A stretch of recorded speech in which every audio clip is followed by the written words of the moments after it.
నేను తెలంగాణ దోపిడీకి గురైంది ఇవన్నీ మాట్లాడి నేను ఒకటే అనుకునేవాడిని.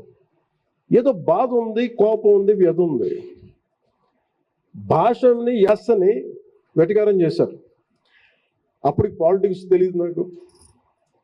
నేను నా సినిమాల్లో నేను ఎలా చెప్పాలి, నేను ఇష్టపడే తెలంగాణ యాస కానీ, తెలంగాణ మాండలికం కానీ, తెలంగాణ సాహిత్యం కానీ, అది నేను సినిమాలు ఎందుకు పెట్టుకుంటే ఓట్లు వేస్తారని పెట్టుకోలేదు, నాకు ఇష్టంతో పెట్టుకున్నాను, గౌరవించడానికి పెట్టుకున్నాను. మేము ఇప్పుడు పాలిటిక్స్లోకి వచ్చి ఉండొచ్చు, అది వేరే విషయం. నేను కూర్చున్నదంతా చాలా బలమైన జనసేన ఐడియాలజీ ఏంటి, ఇది కన్ఫ్యూజ్డ్ ఐడియాలజీ అని మాట్లాడతారు. ఒక సైడ్ నువ్వు లెఫ్ట్ వామపక్ష భావజాలం అంటావు, ఇంకోసారి రైట్ అంటావు. మిగతా వాళ్ళకి కన్ఫ్యూజన్, నాకు కన్ఫ్యూజన్ లేదు. నాకు అది రీజన్ కూడా చెప్తాను.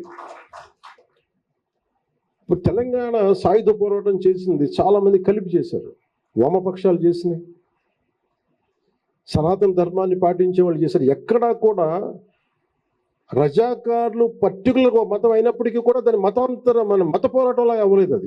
అది సాయుధ పోరాటం అయింది దానికి. అంటే అంత స్ఫూర్తి దానికి. అంటే నేను ఆ బ్యాలెన్స్ నేను పట్టుకున్నాను. నాకు అర్థమైంది తెలంగాణ గొప్పతనం, తెలంగాణ పోరాట గొప్పతనం.